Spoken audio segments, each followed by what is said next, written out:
Michael had always believed that when someone liked you, they would simply admit it. It sounded logical. If you care about someone, you tell them. If you miss them, you text them. If you want them in your life, you make it obvious. But life rarely follows logic. Sometimes the strongest feelings are the ones people try hardest to hide. He didn't understand that until he met Olivia. She joined the marketing team 6 months after Michael. Confident, intelligent, friendly with everyone, she could hold a conversation with anyone in the office without making it awkward. At first, Michael treated her like every other coworker. They worked together, shared ideas, occasionally had coffee during lunch breaks.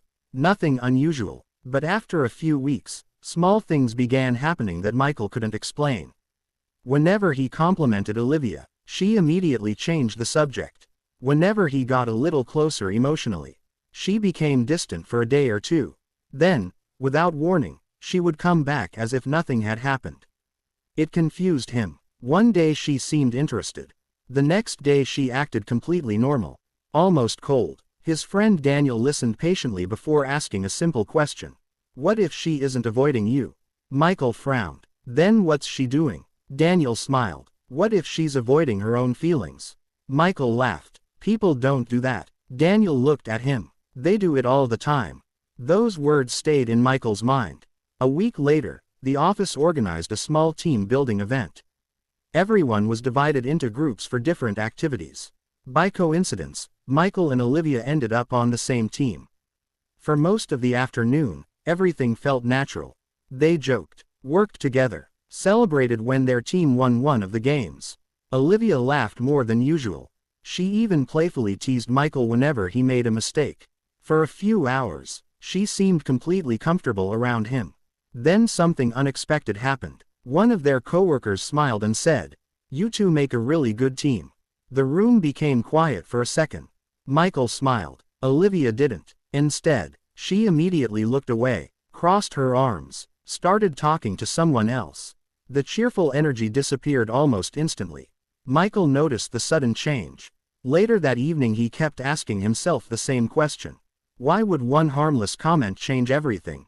The answer wasn't obvious, but Daniel had an interesting theory. When feelings become real, people become afraid that others might notice. Some people react by moving closer.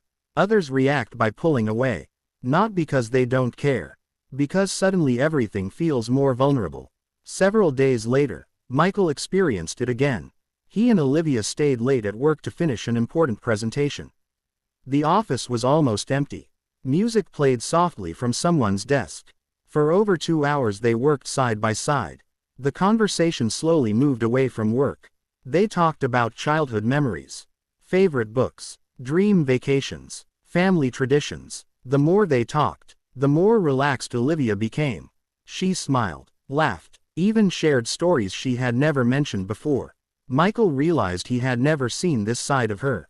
Then, without thinking, he said, "I really enjoy talking to you." Silence. Olivia's smile disappeared. She looked at the computer screen. "Oh, we should probably finish the presentation." The emotional moment ended immediately. Michael drove home feeling disappointed. Had he said something wrong? The next morning Olivia acted more formal than usual. Professional, polite, but distant. No teasing, no long conversations, no warm smiles. It felt like she had built an invisible wall overnight. Most people would assume she had lost interest. But psychology often tells a different story. When someone begins developing feelings they weren't expecting, their first reaction isn't always excitement. Sometimes, it's self-protection. Not everyone is comfortable becoming emotionally attached. Especially if they've been hurt before. Especially if trusting someone once ended painfully. Sometimes the heart moves forward, while the mind desperately tries to pull it back. A few days later Michael decided not to chase the situation. He stopped overthinking, stopped searching for hidden meanings. Instead, he focused on his own work. Something surprising happened. The less pressure he created, the more Olivia slowly came back. She started asking about his day again. She brought him coffee one morning without any special reason. She laughed at his jokes again. It was almost as if she wanted closeness, but became frightened whenever that closeness became too obvious. One Friday afternoon, Michael was helping another coworker move several boxes. Olivia happened to walk past. She smiled politely, then continued walking. A few seconds later she suddenly turned around. "Do you need help?" Michael looked surprised. "I think we've got it." She nodded. "Oh, okay." Yet instead of leaving, she stayed there for another minute watching. Only after Michael thanked her again did she finally walk away. Daniel laughed when Michael told him. She wanted an excuse to stay. But she didn't know how. People fighting their feelings often create small reasons to remain close. Not dramatic reasons. Tiny ones. Offering help. Starting random conversations. Finding excuses that don't really need to exist. Because being near you feels good. Admitting why feels terrifying. The following Monday something happened that Michael almost missed. He walked into the office carrying a new notebook. Olivia noticed it immediately. "New notebook." Michael smiled. "Yeah, I remember you saying last month you wanted one exactly like that." Michael stopped. "You remembered that?" She looked surprised herself. I guess I did." Then she quickly looked back at her screen. People rarely remember small details about someone they don't think about. Our minds naturally store information connected to emotional importance. Without realizing it, Olivia had been paying attention all along. That evening Michael sat alone in a small cafe. He replayed the past few months inside his mind.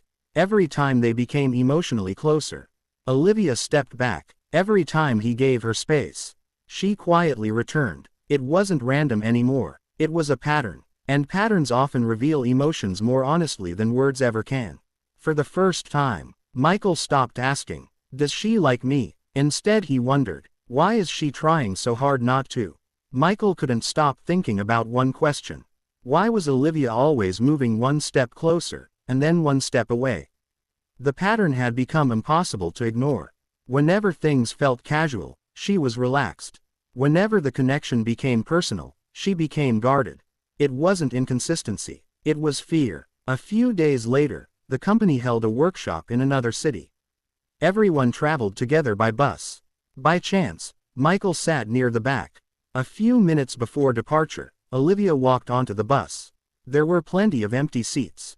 She looked around for a moment, then quietly sat beside Michael. "Mind if I sit here?" Of course not. For the first half of the journey they talked naturally. Music, travel, favorite places. The conversation flowed without effort. Then Michael mentioned something unexpected. "You know, I feel like I've known you much longer than 6 months." Olivia smiled softly. "So do I." For a brief moment, neither of them spoke. The silence wasn't uncomfortable. It felt peaceful. Then Olivia looked out the window, almost as if she suddenly realized how close the conversation had become. She crossed her arms, picked up her phone, and became unusually quiet. Michael didn't interrupt. He had finally understood something important. Every time Olivia felt emotionally exposed, she instinctively tried to protect herself. Not because she wanted distance. Because closeness made her nervous. When they reached the hotel, everyone received room assignments. That evening the team gathered for dinner. Laughter filled the restaurant. People shared stories from work. At one point someone asked, "So, what's everyone's biggest fear?" Answers came quickly. Heights, flying, public speaking. When it was Olivia's turn, she paused for several seconds. Then quietly said, "Trusting the wrong person." The table became silent. She immediately smiled as if trying to make the moment lighter. "But that's probably too serious." Everyone laughed and continued talking. Michael didn't. That single sentence explained more than months of confusing behavior ever had. Sometimes people aren't afraid of falling in love. They're afraid of getting hurt after falling in love. The next morning the team had breakfast together. Michael noticed Olivia watching him from across the room. Every time he looked up, she looked away. 10 minutes later, it happened again. Then again. She wasn't trying to get his attention. She was trying not to let him notice. Psychologists often describe this as emotional conflict. Part of the mind wants connection. Another part fears the consequences of that connection. The result is inconsistent behavior. Looking, then looking away, moving closer, then creating distance, showing interest, then pretending nothing happened. Several weeks passed. Michael stopped trying to decode every little action. Instead, He simply enjoyed her company whenever she chose to be close. Surprisingly, that made Olivia even more comfortable. Without pressure, she laughed more, started more conversations, asked him about his family, remembered important dates, even brought him his favorite coffee without asking. One afternoon she handed him the cup and smiled. "I remembered you don't like sugar." Michael laughed. "I told you that months ago." "I know." Again, she remembered another tiny detail. Not because she had a perfect memory. Because emotionally important information tends to stay with us. Later that day, Chloe visited the office to meet Olivia after work. As they walked toward the parking lot, Chloe smiled. "I've been meaning to ask you something." "What?" "Why do you keep pretending you don't like him?" Olivia stopped walking. "I don't pretend. You do. You become nervous every time he's around.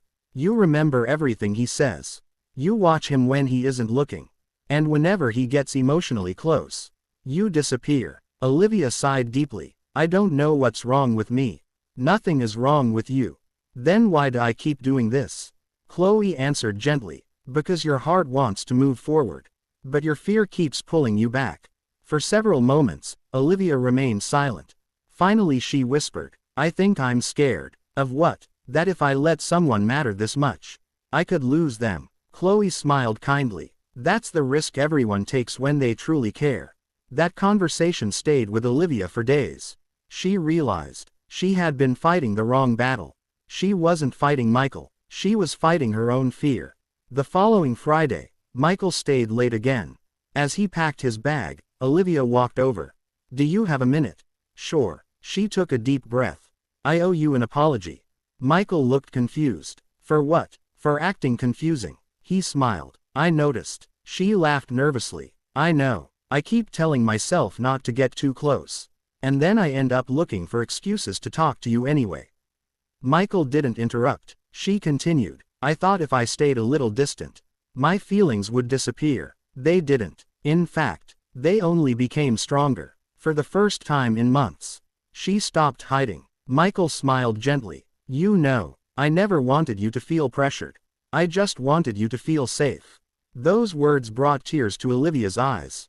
Because safety was exactly what she had been searching for all along.